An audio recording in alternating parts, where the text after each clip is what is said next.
80% is now coming to a level wherein it makes economic sense along with environmental sense to do this energy transition.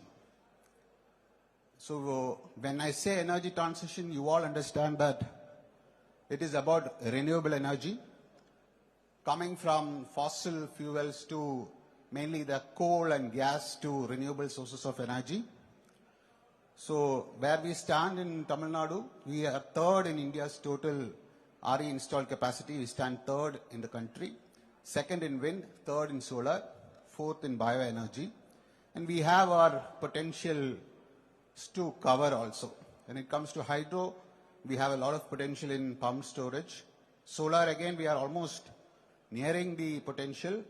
Wind, there is a lot of scope, potential, factoring in the offshore wind also. Bio also, there is potential left. Solar, I should just caution that this is based on estimates a few years back.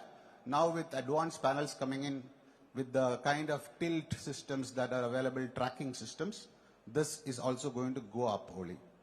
So when I say this is an opportunity, this renewable energy over the last 2 decades have been making inroads. And in the last 5 years, it has been making tremendous inroads. And one thing which always people find difficult with RE or RE integration is that it is not firm, it is not dispatchable, and it comes with a lot of challenges like intermittency. Take solar for example. Solar is the cheapest source of energy available to humankind today. It's around 2.5 rupees per unit. But solar is available only from morning around 8 o'clock to evening 4-5. So beyond that, it is not available. So this intermittency, and it also follows a bell curve. So it is not steady, firm. So this was the biggest challenge associated with energy transition to solar or RE. Of course, wind is also another source which we have depended on for RE. Tamil Nadu was the leader when it comes to adopting wind. But wind also has challenges. It is not the diurnal variation when it comes to wind. It is the seasonal variation.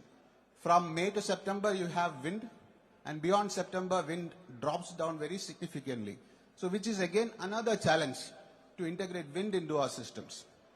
But when I said the opportunity is there and energy sector could simply become more economically viable than just becoming environmentally viable, the reason is because of the storage technologies that are coming up today.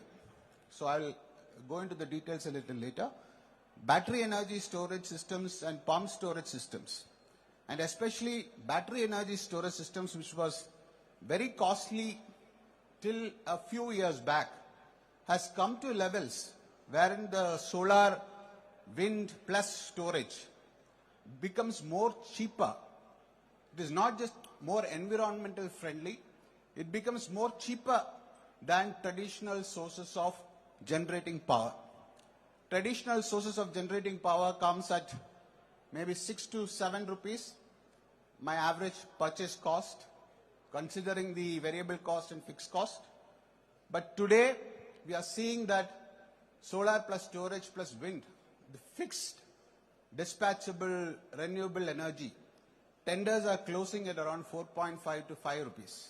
So this makes it very evident that going forward, it is not just the environmental benefit that is going to drive the energy transition, it is also the economic benefit that is going to drive it.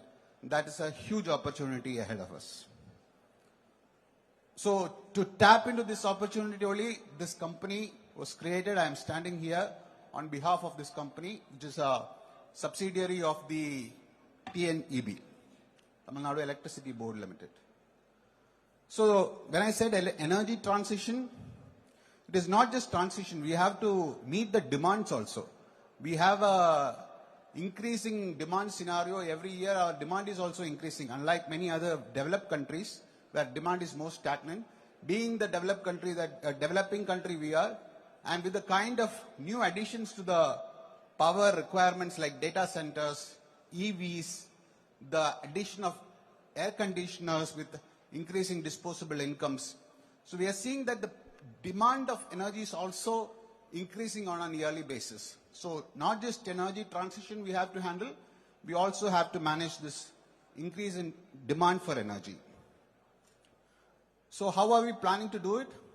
We plan to add almost, today we have around 24,000 megawatts of RE into our grid. In another 5 years, we need to add the same amount. Almost another 24 gigawatt has to be added over the next 5 years to meet this requirement. So that is the path we are seeing for ourselves. Solar will play a major role. Wind again will play a major role. So beyond that, to add this solar, you have to have something, that is storage. And when it comes to storage, you have two options: battery energy storage systems, pumped hydro storage plants. Tamil Nadu was the first state to come with the policy on pumped hydro storage, which facilitates government-led initiatives as well as private investments to come into the field. So we are looking forward to that. We have identified 15 projects worth around 15,000 megawatt. So for 6 hours storage. So that is one area where we will tap into the storage.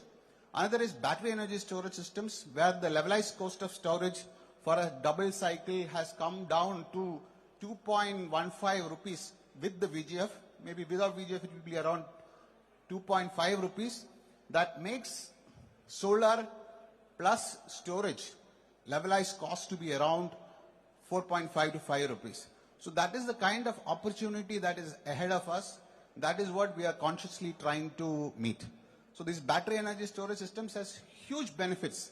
Beyond this storage, it helps us utilize the transmission systems better. It helps us to maintain the grid stability. It helps us to maintain the fluctuations in power that is to be managed on a daily basis.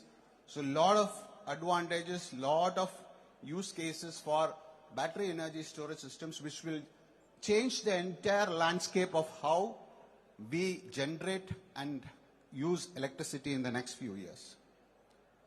So we are having two Government of India schemes which is helping us in this transition. One is PM Surya Ghar Muft Bijli Yojana and PM Kusum scheme, both of which we are very actively promoting. We have more than 20,000 installations done already in PM Surya Ghar, and we have 8 PPAs signed under PM Kusum.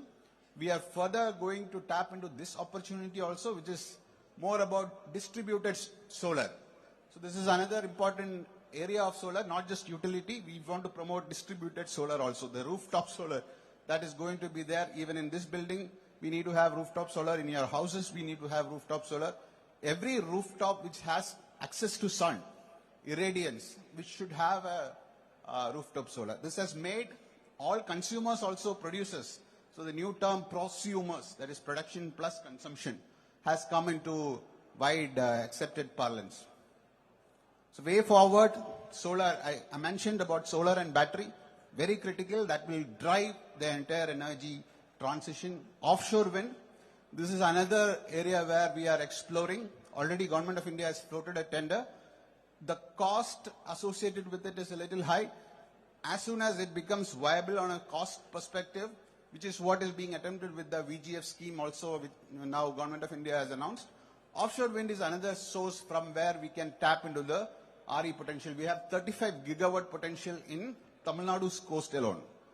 Then of course with so much of storage coming in, managing the grid becomes a very, very intelligent systems or computation involving process. So we need AI-based dispatch and smart grid management. Distributed solar, not just solar generation, storage also distributed, including commercial and industrial establishments have to do this. Then innovation, when I said battery storage, predominantly we are dependent on lithium-based chemistries, a lot of new chemistries, sodium, aluminium. So all these chemistries also we need to explore to ensure raw material security. And I'm sure that this innovation is in energy technology, especially in storage, technology is going to be very, very important going ahead.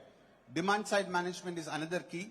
When I said storage, storage is only when you cannot utilize the solar during the production times.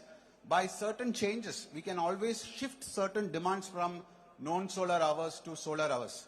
Like incentivizing tariff-based incentives can be given to people to shift their demand into solar hours, especially when it comes to charging your electric vehicles. We can promote charging during the solar hours. We can even promote people to use their washing machines during solar hours. So there are a lot of ways in which we can shift the demand. Another demand which we plan to shift is this agricultural demand, wherein agri pump set usage also should be shifted to the solar hours. So demand side management is also another strategy which we will use to achieve our net zero ambitions. So this is our strategy. I think I have covered everything. I'll be happy to answer any questions. Thank you. Thank you, Anish. Thank you for keeping that reasonably short. Thank you. So we heard from Anish the Tamil Nadu state's plan to decarbonize the electricity sector, and through that, the various end consumers who will be consuming electricity, which is whether it's industry, whether it's households, and broadly the grid. This is the top-down approach to how decarbonization would be thought of at the state level. Maybe next we can hear from Srinivas, who is the CEO of Vasudha Foundation, to discuss what it looks like bottom-up. So beyond just decarbonizing the grid, what opportunities exist for districts and for cities to think of decarbonizing beyond what electricity alone can offer you. So Srini, over to you for the next 7 to 8 minutes. Thanks, Karthik, and a very good afternoon to all of you. Anevarkum vanakkam.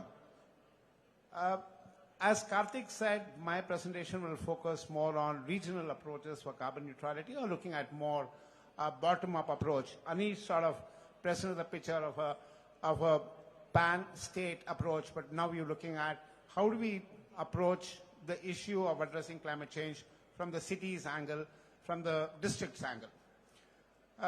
Now, just to sort of set the context, and this is not something just for Tamil Nadu alone, but I just thought that there are a lot of subnational, state-level actions that have suddenly started to take place across India.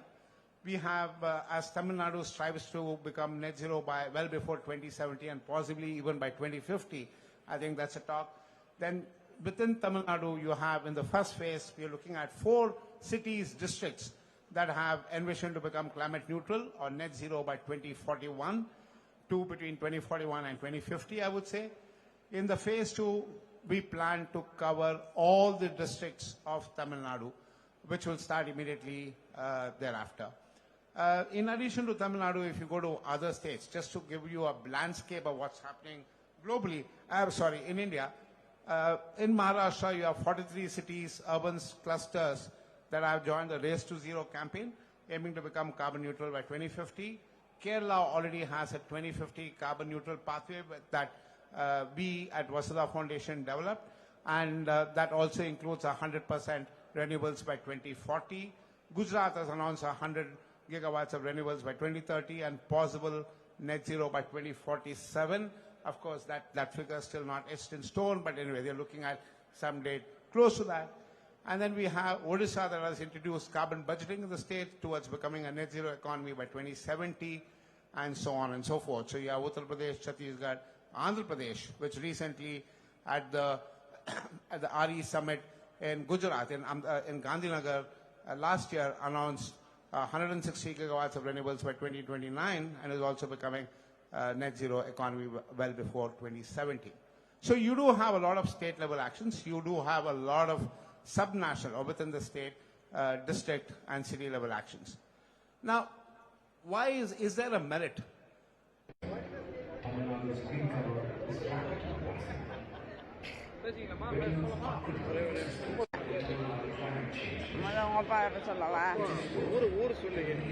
கண்மாய்பட்டி, Thammapatti, Kasanapatti post, Melavalavu கிராமம், மேலூர் தாலுகா, மதுரை மாவட்டம். நாங்கள் கொன்ன விதை, சீமக்கருவ விதை, வேளா விதை, புளிய விதை, அனைத்து விதையும் எடுத்து நாங்கள் மரம் போட்டு எங்கள் வீட்டுக்காரர் கட்டைச்சாமி போட்டு உண்டாக்கியிருக்காங்க. தோப்பாக இருக்குது. நாங்கள் இப்போ அது நல்ல சோகமாக இருக்குது. அதுக்கு பாதுகாத்து அதுக்கு வச்சுருக்கோம். அதுக்கு சுற்றுச்சூழலுக்கு எழுதி கொடுத்துருக்கோம். எடுத்துருக்காங்க அவங்க. இப்போ அவங்க இல்லை, இறந்து போயிட்டாங்க. நான் வந்திருக்கேன் மீட்டிங்க்கு. சுவர்ணவள்ளி என் பேர். ஜெயபாலன். என்னுடைய தந்தை திரு பே. கட்டசாமி சுதந்திர போராட்ட வீரர்.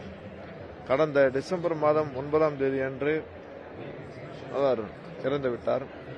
அவர் உருவாக்கிய இந்த சுற்றுச்சூழல் மற்றும் விழிப்புணர்வு குறித்த தனிநபருக்காக வழங்கப்பட்ட இந்த விருது மாண்புமிகு தமிழ்